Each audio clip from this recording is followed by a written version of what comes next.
Hi అండి. నమస్తే. Welcome to అమ్మాయి లోకం. అందరూ ఎలా ఉన్నారు? నేనైతే చాలా బాగున్నాను. మీరందరూ కూడా బాగుండాలని మనస్ఫూర్తిగా కోరుకుంటున్నాను. ఇవాళ మన రెసిపీ వచ్చేసి బియ్యం పిండితో వారం రోజుల పాటు నిలవుండే అప్పం రెసిపీ ఎలా చేయాలో చూద్దాం. స్కిప్ చేయకుండా చూడండి. ఫస్ట్ వచ్చేసి ఒక కప్పు బెల్లం తరిగి తీసుకున్నామండి. దాంట్లోకి ఒక పావు కప్పు దాకా నీళ్లు వేసుకుందాము.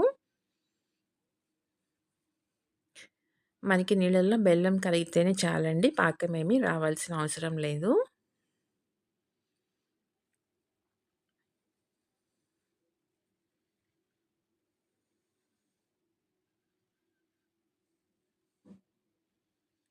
చూసారు కదా! బెల్లం మనకి చక్కగా కరిగిపోయిందనమాట.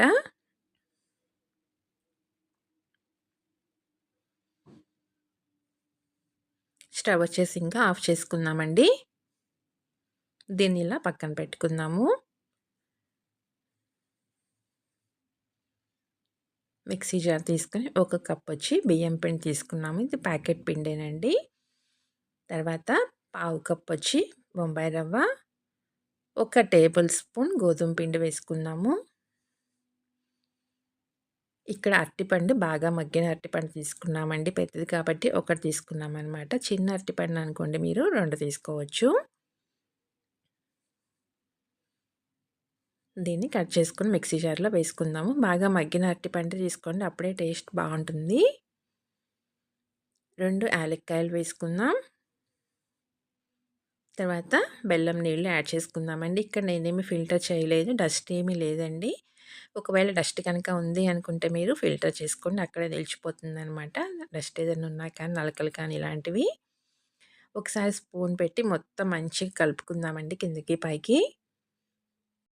కింద పిండొచ్చేసి ఉండలుగా కానీ గట్లగా లేకుండా చక్కగా మనకి ఈవెన్‌గా మిక్స్ అవుతుందనమాట. ఇలా ఒకసారి మిక్సీ పట్టుకున్నాక కన్సిస్టెన్సీ మరీ గట్టిగా ఉంది. అందుకని ఇంకొక పావు కప్ వచ్చి మనం మళ్ళీ నీళ్ళు యాడ్ చేసుకున్నామండి.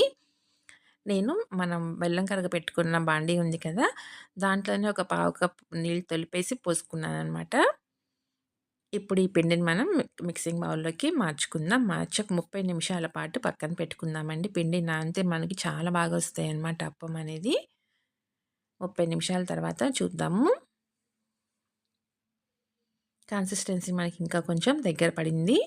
అందుకని ఒక 2, 3 టేబుల్ స్పూన్లు నీళ్ళు యాడ్ చేసుకుందామండి మళ్ళీను. లేదంటే అప్పం వచ్చేసి మనకి కొంచెం గట్టిగా ఉన్నట్టుగా ఉంటుందనమాట.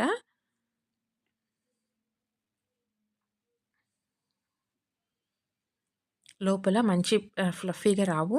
కొంచెం గట్టిగా ఉంటుంది. అందుకని కొంచెం నీళ్ళు యాడ్ చేసుకున్నామనుకోండి మంచి సాఫ్ట్‌గా వస్తాయి. చూసారు కదా! కన్సిస్టెన్సీ మనకి ఇలా ఉంటే సరిపోతుందనమాట. ఒక టేబుల్ స్పూన్ వచ్చి డెసికేటెడ్ కోకోనట్ వేసుకున్నామండి. మీరు ఎండు కొబ్బరి కూడా వేసుకోవచ్చనమాట. తురిమిన ఎండు కొబ్బరి అయినా వేసుకోవచ్చు. లేదంటే తురిమిన పచ్చి కొబ్బరి కూడా వేసుకోవచ్చు. ఒక పావు టీ స్పూన్ వచ్చి సొంఠి వేసుకున్నాము. తర్వాత ఒక చిటికెడు వంట సోడా వేసుకుందామండి. వేసి మొత్తం మంచిగా కలుపుకుందాం. సొంఠి వేసుకోవటం వల్ల ఏంటంటే, అరటిపండు నుంచి ఎవరికైనా జలుబు కానీ ఇలా వచ్చిద్దని డౌట్ ఉన్నా కానీ, స్వీట్ కాబట్టి జలుబు, దగ్గు ఇలాంటివి ఏమీ రాకుండా టేస్ట్ కూడా చాలా బావుంటుందండి సొంఠి వేసుకోవటం వల్ల. ఒక స్పూన్ దాకా నెయ్యి వేసుకుందాము. వేసి మొత్తం మంచిగా కలిపేసుకుందాం.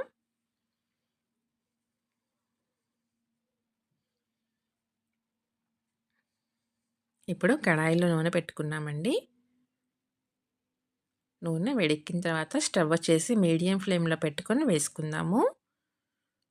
ఇలా ఒకటి వేసుకున్న తర్వాత ఇది దీనంతట ఇదే పైకొచ్చేస్తుందండి. వచ్చిన తర్వాత రెండోది వేసుకుందాం. చూసారు కదా! చక్కగా బూరెల్లాగా పొంగుతాయనమాట. ఇప్పుడు ఇంకొకటి వేసుకుందామండి.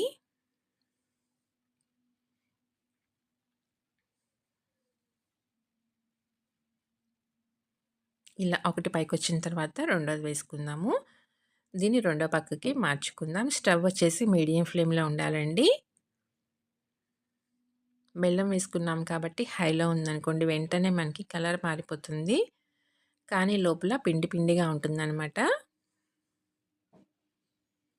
ఇలా పట్టినన్ని వేసుకుంటా మనం చక్కగా 2 పక్కల ఎర్రగా కాలనిచ్చి తీసుకుందామండి. పైన క్రిస్పీగా లోపల సాఫ్ట్‌గా చాలా అంటే చాలా బావుంటుందనమాట అరటిపండు ఫ్లేవర్‌తో. మీకు వారం రోజుల వరకి పాడైపోకుండా అలానే ఉంటుందండి. ఇవి వేసిన తర్వాత పూర్తిగా ఆరనిచ్చి, ఆ తర్వాత మీరు డబ్బాలో పెట్టుకున్నారనుకోండి వారం రోజుల దాకా పాడైపోవు. అలానే కనుక వేడి వేడిగా పెట్టుకున్నారనుకోండి డబ్బాలో చెమ్మ పడుతుంది కాబట్టి మనకి తొందరగా పాడైపోతుందనమాట.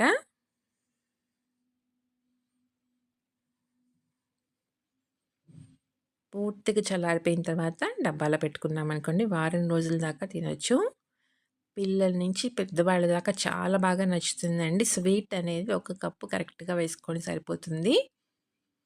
ఇంకా దానికంటే తక్కువగా వేసుకున్నారనుకోండి మరి కొంచెం చప్పగా ఉన్నట్టుంటుందనమాట. చూసారు కదా చక్కగా వేగిపోయింది. ఇది కొంచెం నూనె మనకి వేడెక్కుతా ఉండగా కొంచెం స్టవ్ వచ్చేసి తగ్గించుకోవాలండి. లేదంటే కలర్ ఎక్కువగా మారిపోతుందనమాట. ఇక్కడ చూసారు గదా! మనకి మంచి తేనె కలర్‌లో ఉంది. కొంచెం సేపయ్యేటప్పటికల్లా నూనె ఎక్కగా మనకేమవుతుందంటే, అది కొంచెం మనకి డార్క్ కలర్‌లోకొచ్చేస్తుందండి పైన పిండనేది. అందుకని దానికి తగినట్టుగా మనం కొంచెం అడ్జస్ట్ చేసుకుంటా ఉండాలి స్టవ్ అనేది మంట.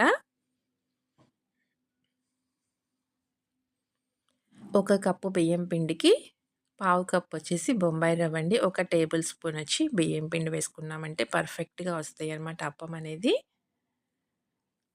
ఎక్కడ మీకు పగలటం కానీ ఏమీ ఉండదు.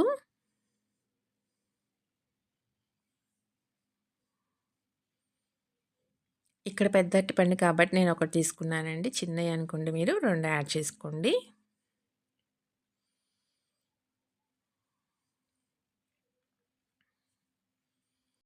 చూసారు కదా! మనకి చక్కగా బూరెల్లాగా మంచిగా పొంగుతున్నాయన్నమాట. టేస్ట్ అయితే చాలా బావున్నాయి.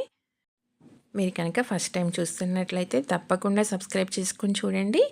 ఇలాంటి ఎన్నో స్నాక్ రెసిపీస్, తర్వాత instant breakfast recipes, instant dinner recipes, healthy recipes, తర్వాత స్టీమ్డ్ రెసిపీస్ చాలా ఉన్నాయండి మన ఛానల్‌లో. తప్పకుండా ఒకసారి చూడండి. నచ్చినట్లయితే మీ ఫ్రెండ్స్‌కి, ఫ్యామిలీ మెంబర్స్‌కి షేర్ చేయండి. అంతేనండి. అన్నీ ఇలానే రెడీ చేసుకొని తీసుకుందాం. చూసారు కదా! పైన మంచి క్రిస్పీగా, లోపల సాఫ్ట్‌గా చాలా అంటే చాలా బావుంటుందనమాట. తప్పకుండా ట్రై చేసి చూడండి. మీకెలా వచ్చిందో కూడా నాకు తప్పనిసరిగా కామెంట్ చేయండి. అలానే వీడియో నచ్చినట్లయితే తప్పకుండా సబ్స్క్రైబ్ చేసుకొని ఒక లైక్ ఇచ్చేయండి. మీ ఫ్రెండ్స్‌కి, ఫ్యామిలీ మెంబర్స్‌కి షేర్ చేయండి. ఇటు ఓపెన్ చేసి చూద్దాము. చూసారు కదా! పైన మంచి క్రిస్పీగా, లోపల మంచి సాఫ్ట్‌గా చాలా అంటే చాలా బావుంది. తప్పకుండా ట్రై చేసి చూడండి. ఈ రెసిపీ అయితే ఇంతేనండి. రేపు ఇంకో కొత్త రెసిపీతో మీ ముందుకొచ్చేస్తాను. Thank you for watching.